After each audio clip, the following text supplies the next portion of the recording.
예, 후보자님 33년 법관 생활 하셨다고 했습니다. 예. 재임용 3번 받으셨고요. 아마 법원장도 4년 하셨습니다.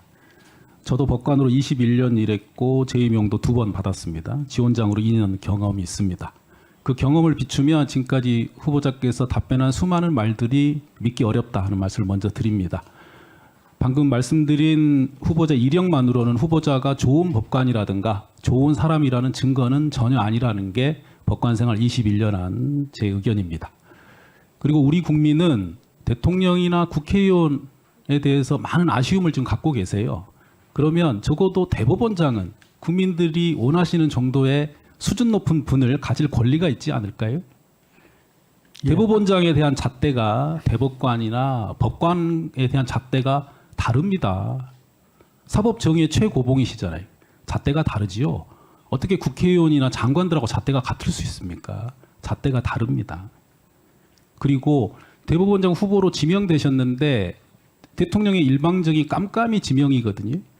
법관은 한 명 뽑을 때 법관 인사위원회에서 1년 정도 수많은 절차를 거치고 면접도 보고 시험도 봅니다. 알고 계시죠? 예, 잘 알고 대법관을 있습니다. 뽑을 때는 대법관 후보 추천위원회를 열어서 변호사, 법무부 장관, 대법관들이 추천을 받고 검증해서 복수의 후보를 올리면 대통령과 대법원장이 협의해서 국회에 보내거든요. 근데 대법원장은 일방적인 깜깜이로 대통령이 마음대로 지명합니다.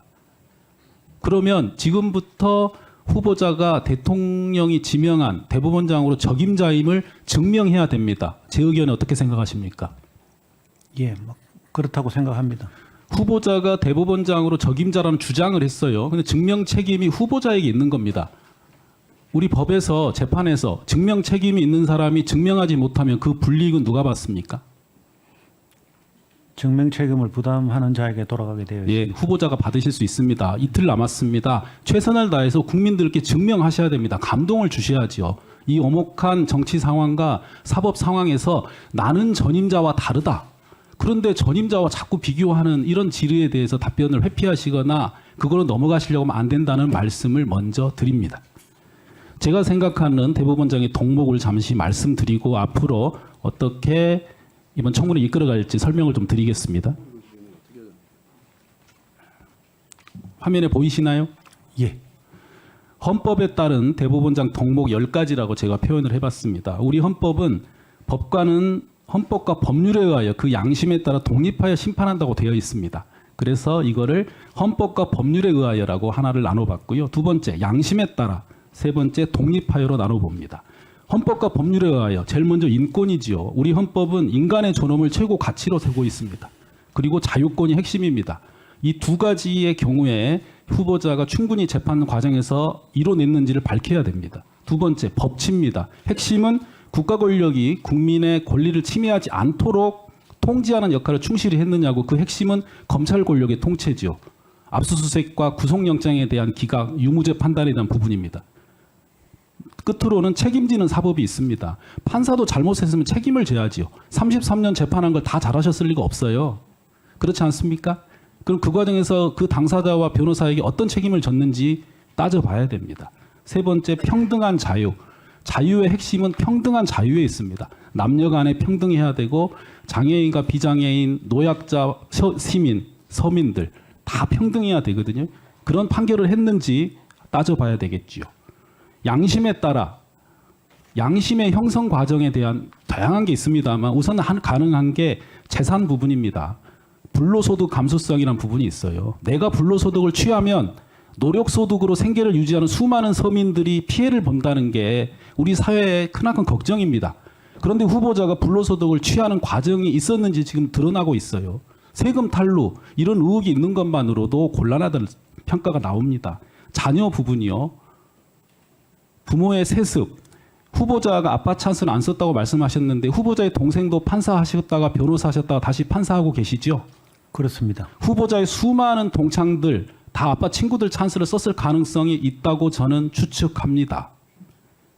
조건과 기회의 불평등, 우리 청년들이 힘들어합니다. 어떤 부모를 만났느냐에 따라서 조건도 불평등한데 기회도 불평등해요. 그 불평등함을 스스로가 내 자녀에게 물려주지 않겠다는 노력을 했는지가 중요한 것이지 나는 관여 안 했다라고 피해가는 것은 적절하지 못합니다. 이웃과 친구, 후보자가 누구 곁에서 살아왔는지가 무척 중요합니다. 대통령과 친하신지, 기득권자들과 친하신지, 수많은 언론인, 재벌, 기업가, 변호사와 친한지, 아니면 그 곁에 일반 시민들과 교류하고 사는지. 근데 현재 한남동에 거주하시는 거 보니까 일반 시민들 곁에 잘 안 계셨던 것 같아요. 마지막에 독립하여입니다.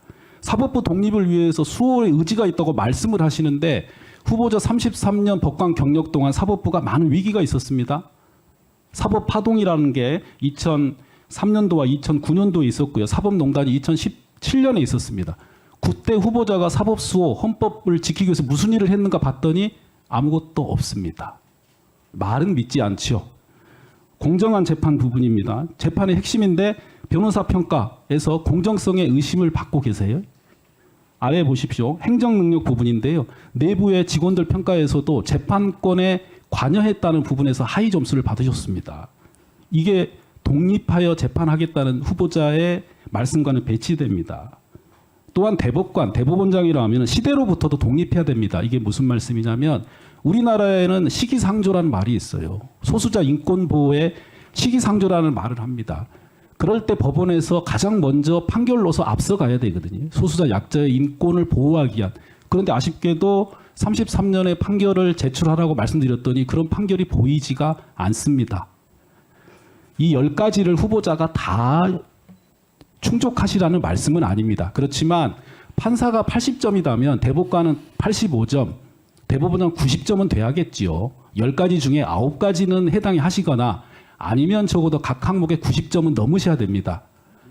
이틀 동안 이걸 증명하지 못하면 불이익은 후보자께 있다는 말씀 꼭 드리고요. 앞으로 성실히 임해 주시길 부탁드리겠습니다. 하실 말씀 있으면 해주시죠.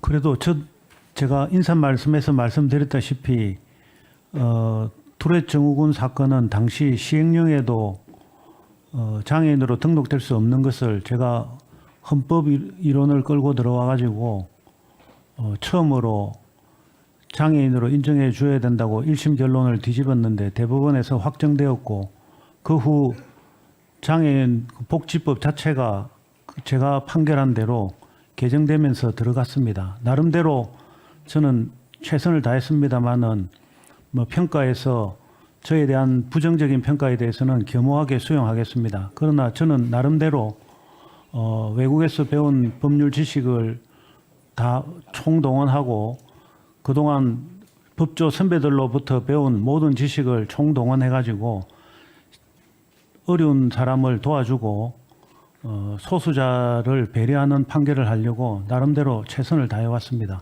다소 뭐 미흡한 부분이 있었을지는 모르겠습니다만은 미흡한 부분이 있었다면 저희 능력이 부족한 탓이고 그러나 제 나름대로는 최선을 다했다고 이해해 주시면 감사하겠습니다.